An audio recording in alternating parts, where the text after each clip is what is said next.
This is number 31 of my visits down here to the floor, talking about egregious waste, fraud, and abuse of spending by the federal government.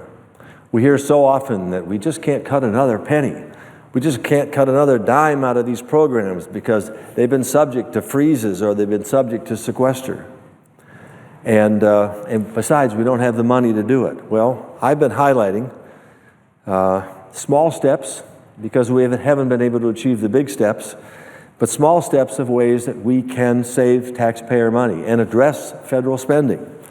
And so I have come down every week and put up the board, Waste of the Week.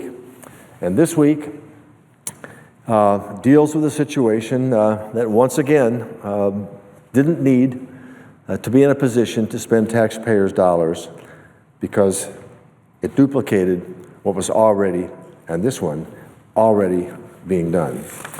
The Amtrak Police Department and Drug Enforcement Administration participate in a joint task force that works to interdict passengers trafficking contraband on Amtrak trains. Amtrak information is available to the Drug Enforcement Agency at no cost from the Amtrak Police Department, two agencies here working together. But despite this agreement, the DEA has wasted hundreds of thousands of taxpayer dollars paying just 2 Amtrak employees to do exactly what the task force was formed to do. So we have a task force who are paid employees, there for a specific purpose, providing information to DEA.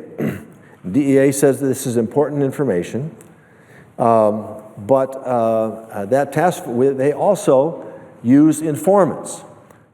These are people that work for Amtrak on the train, and some of their information that they provide is also valuable.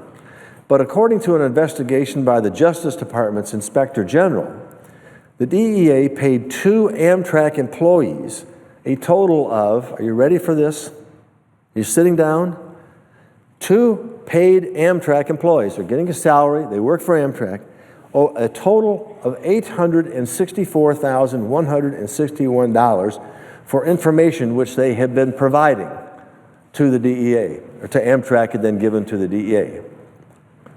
Now the information probably was important, but over a period of 20 years, these payments went out to just 2 employees, $864,000 plus.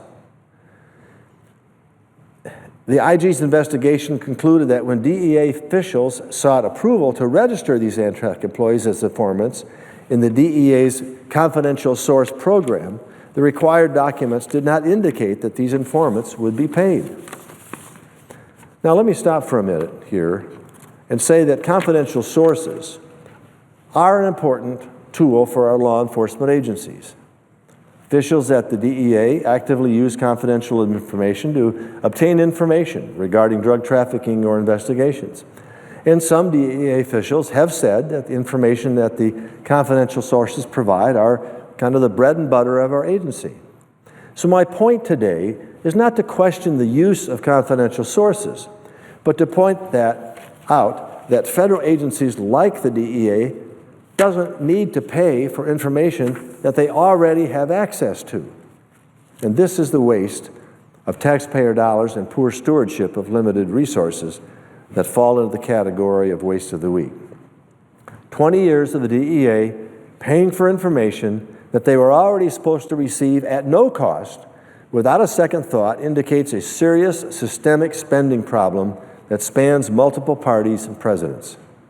We must pull the plug on this type of waste. And so today, I add an additional $864,161 to the taxpayer price tag for this already free information from Amtrak employees. And we continue to add more. Our gauge continues to rise, and we now are at a level of well over $130 billion of waste, fraud, and abuse. So let no one come down to this floor and say we can't take a penny away from this program, or come down to the floor and say we don't have the money to pay for things that we ought to do or return to the taxpayer.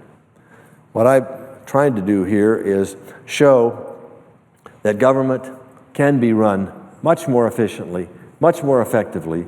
I applaud the inspector generals and others that are looking into these wastes and providing them, but I want to bring to my colleagues' attention the fact that we've got a lot of work to do, chipping away at this spending and waste, but also looking at long-term major financial fixes to our ever-careening plunge into debt and deficit. Mr. President, with that, I yield the floor and suggest the absence of a quorum. The clerk should call the roll.